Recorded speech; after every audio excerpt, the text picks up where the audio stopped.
In 1834, David Ruggles opened the first Black-owned bookstore in America. But there was one massive problem.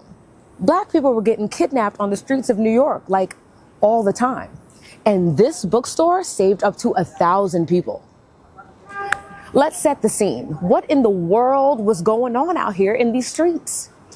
The year was 1834, 7 years after slavery officially ended in New York.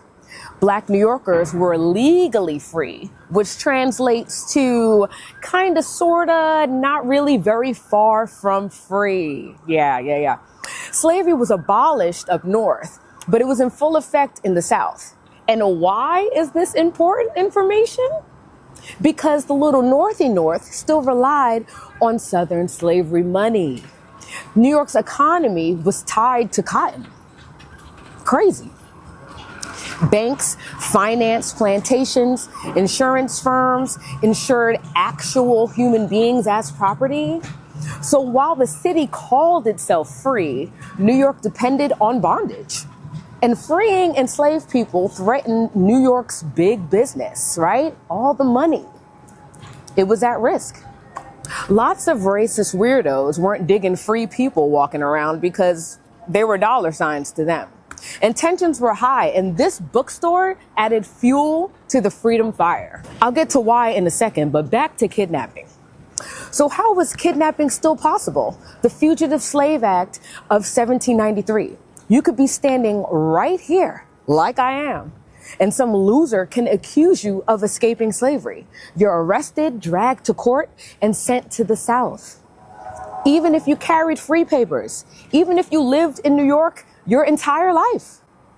There was a network of slave catchers, court officers, jailers, and judges all working together.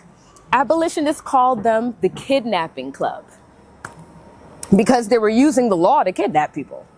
A perfect example of one of these losers is Richard Rikers. Yes, Rikers, as in the Rikers family.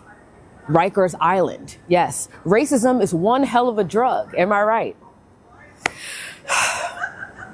So, this is the environment in which David Ruggles opened his bookstore. But this wasn't just a bookstore, it was literal protection. Inside the store were pamphlets, history books, abolitionist newspapers like the Liberator. In 1835, he helped found the New York Vigilance Committee.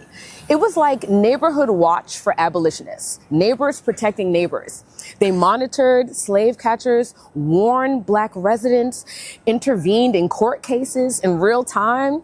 They prevented kidnappings on the street. They exposed traffickers in print, which is massive news. They watched the courtrooms. They were telling on everyone. So if you're running from kidnappers, you need a place to hide.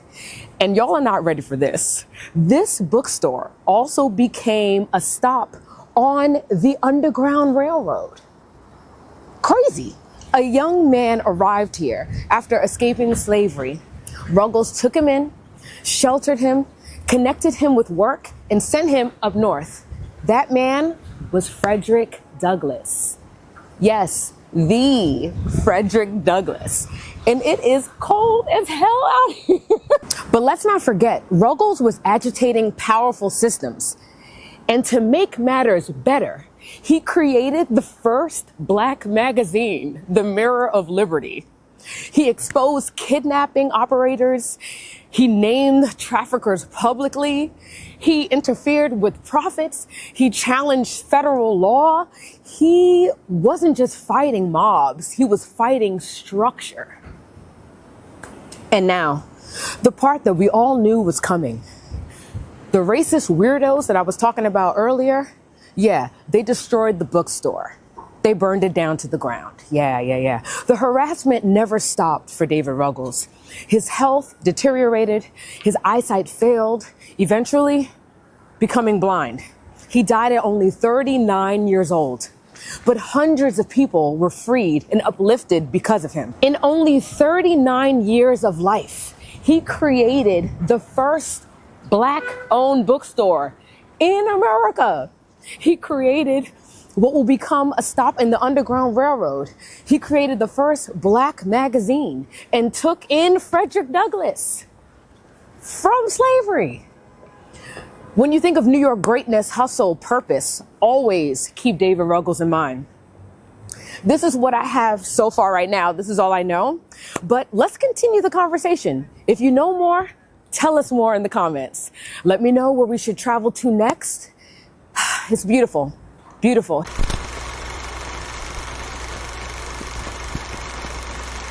This outfit is inspired by the 1830s Romantic era.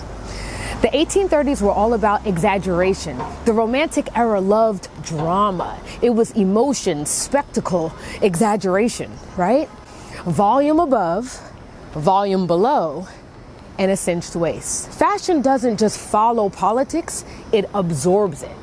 The 1830s were not a fully articulated feminist era yet.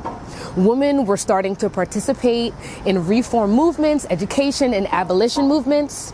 Clothing became a paradox. It visually reinforced ideals of delicacy, but it also created presence. Those enormous sleeves, the enormous skirts, they made women physically unavoidable.